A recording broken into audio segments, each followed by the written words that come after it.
കൊടുങ്കാറ്റിൽ രാജ്യതലസ്ഥാനം നടുങ്ങി. മരങ്ങൾ കടപുഴകി വീണു. വീട് തകർന്ന് അമ്മയും 3 മക്കളും മരിച്ചു. 120 വിമാനങ്ങൾ വൈകി. ട്രെയിൻ ഗതാഗതവും തടസ്സപ്പെട്ടു. അതിരൂക്ഷമായ വെള്ളക്കെട്ടിൽ നരകിച്ച് ജനങ്ങൾ.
ശക്തമായ കാറ്റിൽ മരങ്ങൾ വൈദ്യുതി ലൈനുകളിൽ വീണതിനെ തുടർന്ന് 20ഓളം ട്രെയിനുകളാണ് വൈകി ഓടുന്നത്.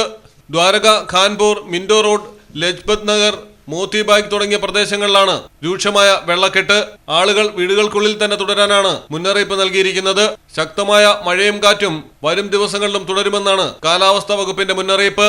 ഡൽഹിയിലേക്ക് എത്തിക്കൊണ്ടിരുന്ന 3 വിമാനങ്ങൾ അഹമ്മദാബാദിലേക്കും ജയ്പൂരിലേക്കും തിരിച്ചുവിട്ടു. വിമാനങ്ങളുടെ സമയം പുനഃക്രമീകരിച്ചു. ഡൽഹിയിൽ റെഡ് അലർട്ട് പ്രഖ്യാപിച്ചു. വടക്കേ ഇന്ത്യയിൽ ഇത്തവണ ശക്തമായ മഴ ഉണ്ടാകുമെന്നാണ് കാലാവസ്ഥാ വകുപ്പിന്റെ പ്രവചനം. News desk Malayalam television.